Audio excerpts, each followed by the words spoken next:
पंचवटी के तल में दशरथ के 2 पुत्र और उनके साथ एक सुंदर स्त्री है। महाराज, मैं तुम्हारे लिए उसे मांगने गई थी, तो मेरी ये दशा उसने क्या है? ये मेरे बाबा माता अच्छा समझो, अभी सुपर्णखा आई थी राम जी के पास और लक्ष्मण जी के पास, और अपने भाई रावण से क्या कह रही है? नहीं नहीं, मैं तो एक सुंदर स्त्री को तुम्हारे लिए मांगने गई थी। कितनी कपटिन है, ये मेरे बाबा कितनी क्रूरता है उसके अंदर। महाराज, कितना छल है, आप समझ सकते। रावण उसे साधना देने लगे। इधर रामचंद्र जी ने सीता से कहा, देवी अब लीला का समय आ गया।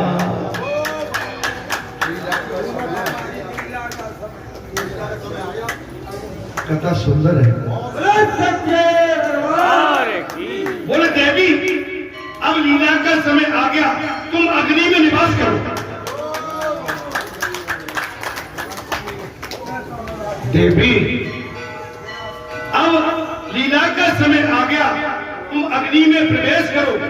इसलिए तो लिखा गया है, रावण जिस सीता को ले गया था वो सीता नहीं, सीता की मात्र छाया थी।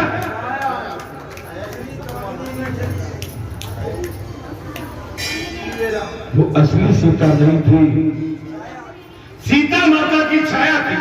रावण मारीच के साथ पंचवटी में आ गया, सुपर्णखा ने आग लगा दी। धिक्कार हो तुम रावण हो, त्रिलोकी हो, मेरे भाई कहलाते हो, लेकिन उन 2 पुत्रों ने मेरी ये कुदसा की। रावण को उकसा दिया। रावण अपने साथ अपने मामा मारीच को लेके आ गया। वो सीता नहीं, क्षमा करेंगे, आ गया। मारीच ने कपट से कनक मृग का रूप धारण कर लिया। मारीच नहीं करना चाहता था, मारीच पहले से ही भगवान को जानता था, लेकिन बैरी रावण नहीं माना। जा तुझे बनना पड़ेगा सोने का मृग, नहीं तो मारीच ने कहा कि दुष्ट के हाथों से मरने से भला भगवान के हाथ से मर।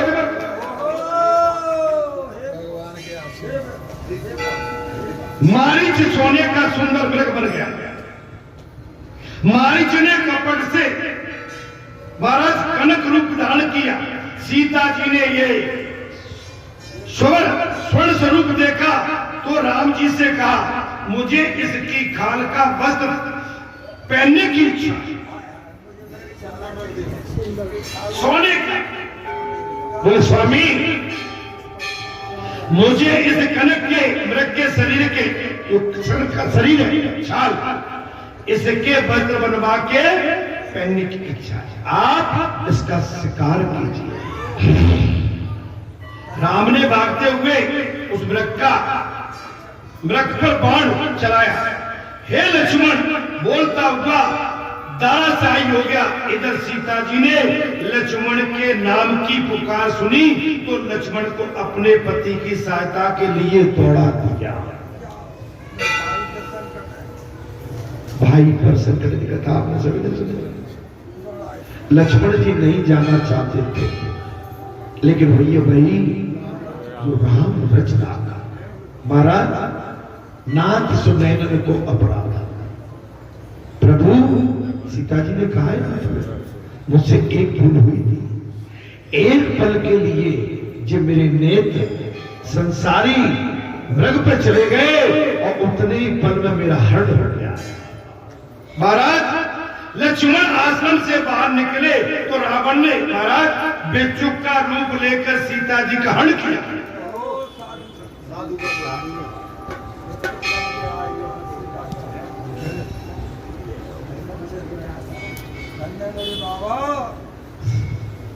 रावण 18 द्वार पे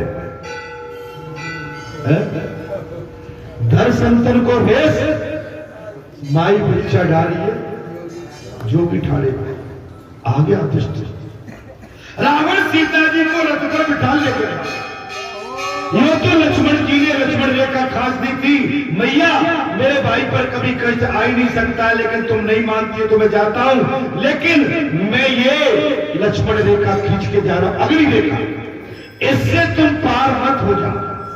अगर इसको पार किया तो अनर्थ हो जाएगा। रावण आया है, रावण ने जब उस रेखा को पैर फांकने की कोशिश की है तो साफ कह दी, एक अग्नि प्रकट हो गई। रावण प्रचंड विद्वान था, जान गया कि निश्चित ये तो मेरे विनाश का कारण बन जाएगी। तो उसी समय सीता जी से रावण ने कहा, नहीं, मैं बंधी हुई भिक्षा नहीं, बाहर दो मुझे भिक्षा। महाराज आकाश मार्ग में ले जा रहा था, मार्ग में जटायु ने सीता जी की आर्तवाणी सुनी तो उन्हें रावण से युद्ध किया।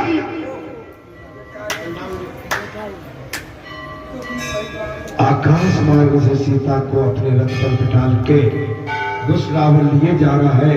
सीता जी की रावण का आपस में थोड़ा खींचातानी और ले दे हो रही है। और माता जानकी ने, माता जानकी की आवाज जब जटायु ने सुनी तो उन्होंने रावण से युद्ध किया। उन्होंने रावण से पूछा कि कहां है उसकी मृत्यु। रावण को क्षण करने का अवसर मिला। उसने झूठ मूठ कह दिया कि अपने पांव के अंगूठे में, अपने जटायु जो ही उसका अंगूठा काटने के लिए झुके तो ही रावण ने उसके पंख काट दिए। तेरी मौत कहां? और झूठ बोल दिया, बोले मेरी मौत मेरे अंगूठे में।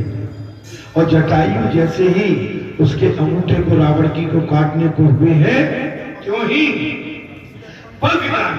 लक्ष्मण को आया देखकर राम ने उनसे पूछा, तो मैं तो अपनी भाभी की रक्षा के लिए, भैया लक्ष्मण तुम्हें तो मैं तुम्हारी भाभी की रक्षा के लिए वहां रहने के लिए कहा था, ये तुमने क्या करा? अरे भगवान तो जानते थे लीला तो करी रही। जी लक्ष्मण, मैं तो वहां रहने के लिए चाहता था, किंतु भाभी के आग्रह के कारण मुझे आना पड़ा। उन्होंने बड़े भाई की सारी बात सुना, बड़े भाई को सारी बात सुना। रामचंद्र जी की सेवा करना बड़ा कठिन है, भगवान की सेवा करना बड़ा कठिन है, संत पुरुष की सेवा करना बड़ा, गुरु की सेवा करना, माता पिता की सेवा करना बड़ा कठिन, राष्ट्र की सेवा करना बड़ा कठिन, सत्य के मार्ग की सेवा करना बड़ा कठिन। महाराज रामचंद्र जी की सेवा करना बड़ा कठिन है। लक्ष्मण जी ने राम जी से कहा, अगले जन्म में मैं तेरी सेवा करने के लिए आऊंगा।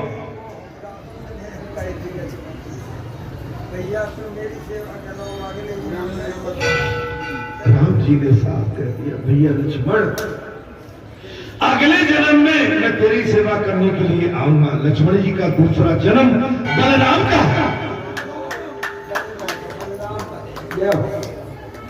लक्ष्मण जी का दूसरा जन्म किसका है? बलराम का। तो दोनों भाई आश्रम पे वापस लौटे, देखा तो सीता का कोई पता नहीं। दोनों भाई पंचवटी के आश्रम पे लौट के आए हैं। मालूम पड़ा कि सीता जी का कोई पता ही नहीं था। महाराज एकनाथ जी ने सीता वियोग का वर्णन बड़ा अच्छा किया है। राम जी सीते सीते पुकारते हुए विलाप करते। एकनाथ जी ने, एकनाथ का मंदिर कहां है? चित्रकूट में नहीं है भाई। एकनाथ का मंदिर कहां है? अरे बोल क्यों नहीं रहे? आप तो जानते ही हो। ए भैया तुम सब सनातनी बैठे हो, ये नहीं जानते? महाराज कहां है?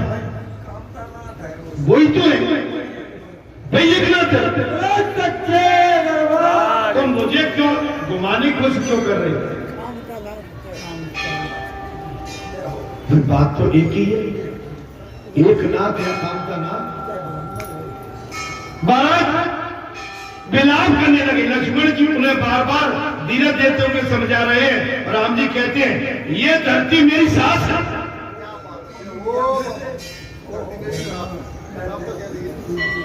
भगवान राम ने कह दिया भैया तू रोता क्यों? धरती मेरी सास, धरती मेरी माता, पिता आसमान। समझिए भैया लक्ष्मण, धरती मेरी सास है। जो राम जी ने कहा है बहुत बड़ी बात है। जब भी वो दृष्टि जाती है तो मानो वो मुझे कोसती है।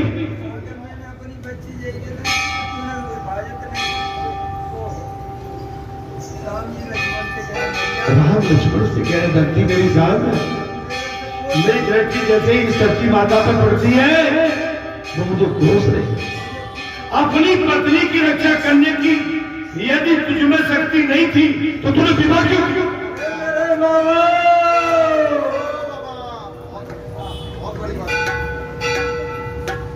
अगर अपनी पत्नी की रक्षा करने की क्षमता नहीं है, आज एक बहुत बड़ी बात कर, सब कुछ बर्दाश्त कर लेना।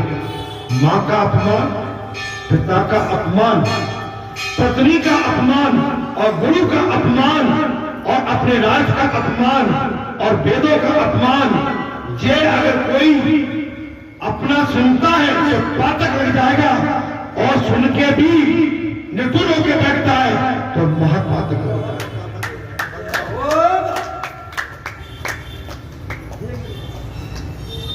अरे भाई ये पत्नी के साथ साथ बाबा पड़ी बोले बहुत बड़ी बात है।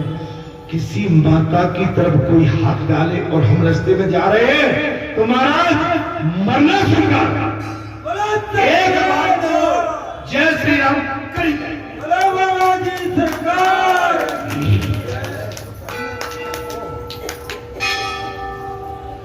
आज एक बढ़िया इस समय पुरखों का वो चल रहा है।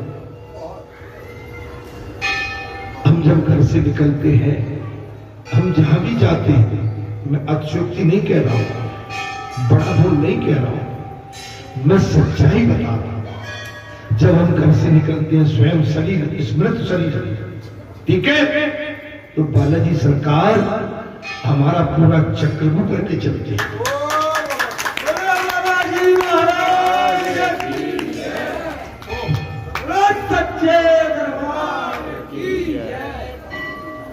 पूरा चक्र उड़ाल के चलते, समझ लेते, हमें विश्वास है।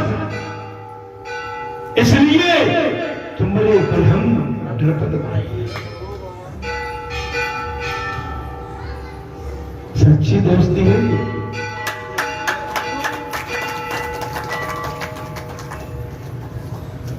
आप समझिए, मैं कई तो अबूढ़ बात है आपके सामने प्रस्तुत नहीं करता हूं, ठीक नहीं रहते।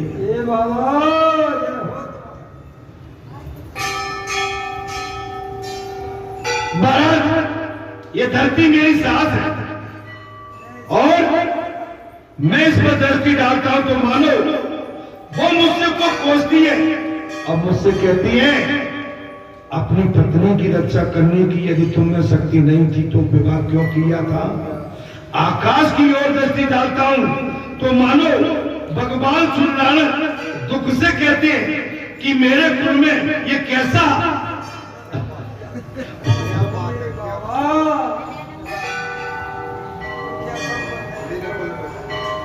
अगर आकाश मार्ग की ओर में अपनी दृष्टि डालता हूं तो सूर्यनारायण भगवान कहते हैं कि मेरे कुल में ये कैसा पुत्र पैदा हुआ जो अपनी पत्नी की रक्षा नहीं करता।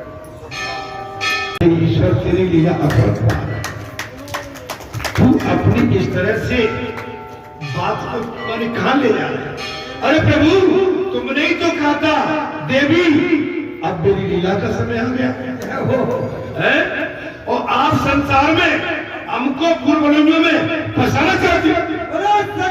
अरे आप जैसा पलंकारी कोई दूसरा योद्धा संसार में है कोई जन्माई नहीं, भारत जन्माई नहीं।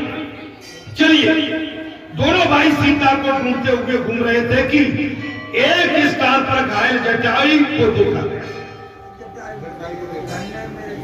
कथा ठीक लग रही है? अच्छा, पितृपक्ष चल रहे हैं तो पितृपक्षों की कथा भी चल रही है। महाराज जटायु का भी उद्धार होगा। अभी राम जी ने दशरथ जी का भी श्राद्ध कर दिया। दोनों भाई सीता को खोजते हुए घूम रहे थे कि एक स्थान पर घायल जटायु को देखा। जटायु ने कहा, रावण ही ने मेरी ये दशा की है। राम जी ने पूछा, तुम्हारी ये दशा किसने की है? जटायु बोले मेरी ये दशा रावण ने की। वो सीता को उठाकर दक्षिण दिशा की ओर बढ़ गया।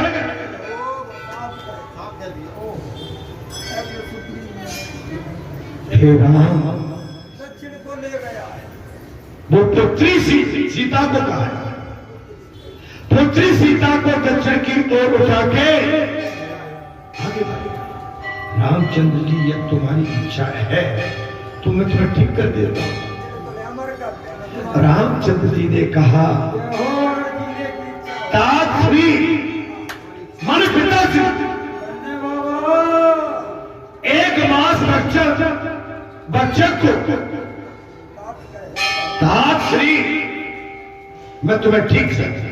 जटायु न माना, कहा मृत्यु के समय मुख से जिनका उच्चारण होने पर महाराज अदम को मुक्ति मिलती है, वैसे आप तो मेरे साक्षात सामने खड़े थे।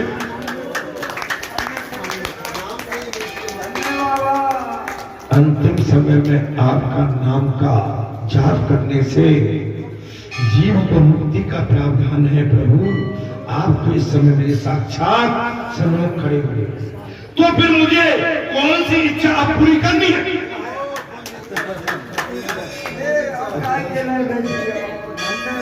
इतनी बढ़िया कथा सुनने के बाद अब तुम्हें कौन सी इच्छा पूरी करना, जिसके लिए इस शरीर को बनाए रखे? जाकर नाम मरत मुख आवा, अदमम मुकत होय गावा, सो मन लोचन गोचर आगे, राख्यो देव नाथ कई खा। जटायु ने गिद्ध की देह छोड़ दी, त्याग किया। जटायु ने गिद्ध की देह त्याग दी, हरि धाम को चले गए।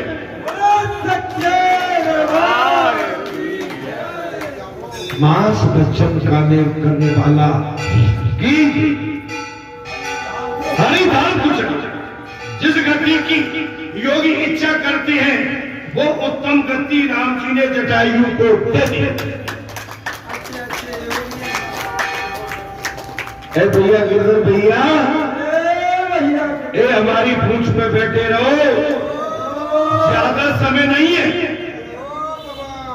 अरे ज्यादा समय नहीं है गिरधर भैया, हमारी पूंछ को पकड़े रहो, जहां ढोलक बजाते रहो। देखो हम पूंछ में भी तुम्हें ढोलक बजाते हुए ले जाएंगे।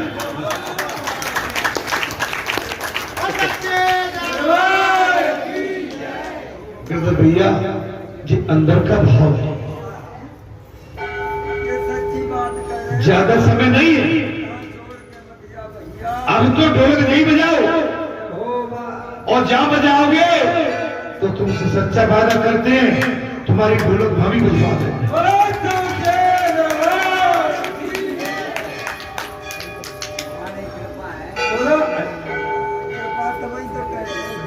इसलिए शिव जी पार्वती से कहते हैं, हमारा पार्वती बेलोग सत्य ही अत्यंत दुर्भागी है जो हरि को छोड़कर संसार के विषयों से प्रेम करते हैं।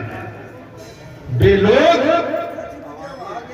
अत्यंत दुर्भागी है जो हरि को छोड़ के संसार से प्रेम करते। सुनो उमा के लोग आभार। भगवान शंकर ने कहा, कथा कैसी लग रही है? सुनहो उमा ते लोग अब आगे हर तज होए विषय अनुराग।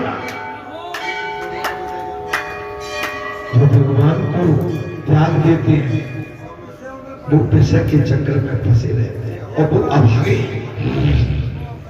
वहां से वो सबरी की कुटिया पर आ गए। वहां से वो सबरी की कुटिया पे आ गया। ये सबरी अगले जन्म में किसी राजा की रानी थी।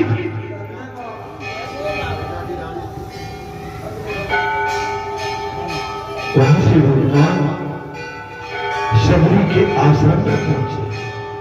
महाराज श्याम गौर सुंदर दो भाई और सबरी परी चल सबरी आश्रम में आ गए हैं। कथा में प्रसंग आ गया। भगवान सुखदेव कहते हैं राजन ये सबरी अगले जन्म में किसी राजा की रानी थी। वो धन से तो सेवा करती थी किंतु तन से नहीं करती। रानी थी धन से सेवा करती थी लेकिन तन से नहीं। एक समय वो प्रयागराज में आ गई।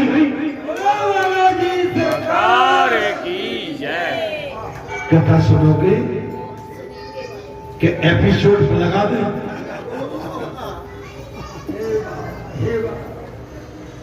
एक समय वो प्रयागराज में आ गई। वहां कई महात्माओं से मिलन हुआ। अगले जन्म में एक राजा की रानी और योग बस वो प्रयागराज में आ गई। वहां कई महात्माओं से मिलन। अगले जन्म में किसी सच्चे संत से सत्संग हो जाए ऐसी इच्छा करते हुए उसने त्रिवेणी में महाराज आत्मविसर्जन किया। अगले जन्म में कोई सत्संग अच्छे से अगर आपको हमको इस जन्म में अगर सत्संग मिल गया है तो आपका कल्याण तय है।